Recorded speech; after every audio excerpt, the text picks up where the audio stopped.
నేను నమ్మిన స్వామి నన్ను మోసం చేశాడు. ఇప్పుడు నా భార్యా బిడ్డలకి దిక్కెవరు? స్వామి, ఎంత పని చేశారండి. నేను మిమ్మల్ని ఎంత నమ్మాను. మీరు నన్ను మోసం చేశారు స్వామి.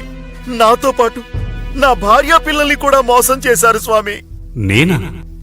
నేను లేక నా భార్యా పిల్లలు ఎలా ఏడుస్తున్నారో చూడండి. ఇప్పుడు వాళ్ళని ఆదుకునేవారెవరు? నా స్నేహితులు, బంధువులు నేను లేకపోవడంతో వ్యాపారంలో నేను చేసిన అప్పులకు గాను నా ఆస్తి మొత్తం లాక్కున్నారు.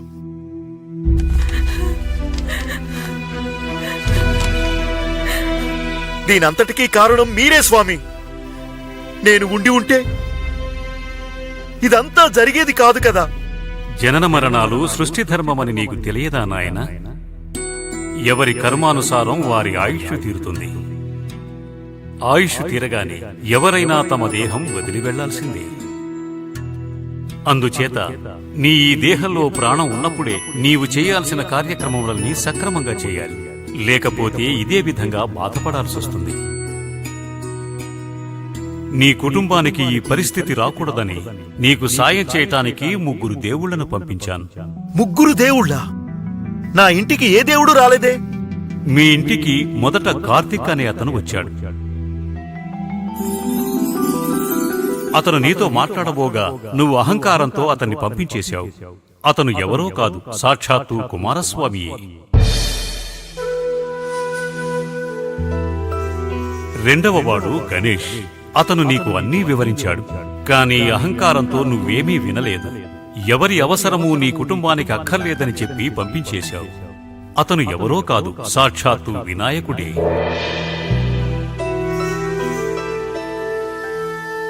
ఇక మూడవవాడు ఈశ్వర్. అతను ఎవరో కాదు, సాక్షాత్తు ఆ పరమేశ్వరుడే.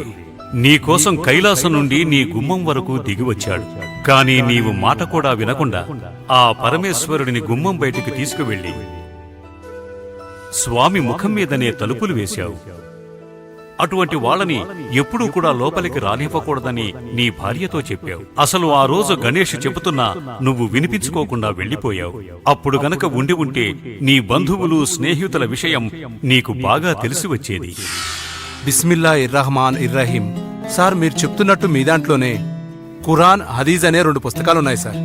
దానిలో హదీజ్ అనే పుస్తకంలో మీరు వ్యాపార నిమిత్తం దూర ప్రాంతాలకు వెళ్ళినప్పుడు 3 సంవత్సరాలకు సరిపడే సరుకుల్ని ఇంట్లో పెట్టి వెళ్ళాలి సార్. ఎందుకంటే మీరు రావడం ఆలస్యం అయితే వాళ్ళు తట్టుకోవడానికి it's also 1 shot insurance sir. చూడమ్మా, ఆయనకి ఇన్సూరెన్స్ ఏం అవసరం లేదు. ఇన్సూరెన్స్ అనేది మనం చనిపోతామని చేయడం కాదు, మన సంపాదన చనిపోతుందని చేయాలి. ఆయన కుటుంబం కోసం చేయాలి. ఆయనకి ఆ బెంగా లేదు. ఆయన కుటుంబాన్ని కాపాడడానికి చాలా ఆస్తులున్నాయి. మేమంతా ఉన్నాం. మేమున్నాంగా. అలాగా అయితే మీరు ఈ పేపర్స్ మీద సంతకాలు చేయండి సార్. ఏంటివి? మీకు చెప్పాను కదా సార్, ఆయన కుటుంబాన్ని చూసుకోవడానికి మీరిచ్చే హామీ డాక్యుమెంట్స్. ఇదంతా దేనికి? సార్, ఆయనకేమైనా జరిగితే ఆయనకున్న అప్పులు, పిల్లల చదువులు, పిల్లల పెళ్లిళ్లు చరిపిస్తానని మీరు ఆయనకిచ్చే హామీ పత్రం సార్. ఏం పెట్టరా సార్? ఎవ్వరలా హామీ ఇవ్వరు సార్.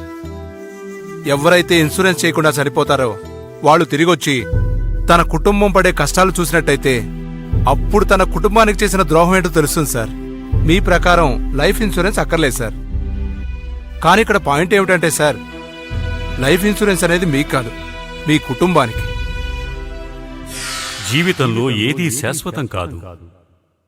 రామావతారంలో తెల్లవారితే పట్టాభిషేకం అనగా రాత్రికి రాత్రే కథ మారిపోయింది. నేను వనవాసం వెళ్లవలసి వచ్చింది. నేను దారి మాత్రమే చూపిస్తాను. ఆ మార్గాన నడవటము, నడవకపోవటము నీ విజ్ఞత, జ్ఞానం మీద ఆధారపడి ఉంటుంది. స్వామి, నన్ను క్షమించండి. నేను చేసిన తప్పుకు శిక్ష నా కుటుంబం అనుభవించకూడదు. నాకు మరొక్క అవకాశం ఇవ్వండి స్వామి. గడిచిపోయిన కాలము మళ్లీ తిరిగి రాదు. ప్రకృతి ధర్మాన్ని ఎవ్వరూ మార్చలేరు. స్వామి,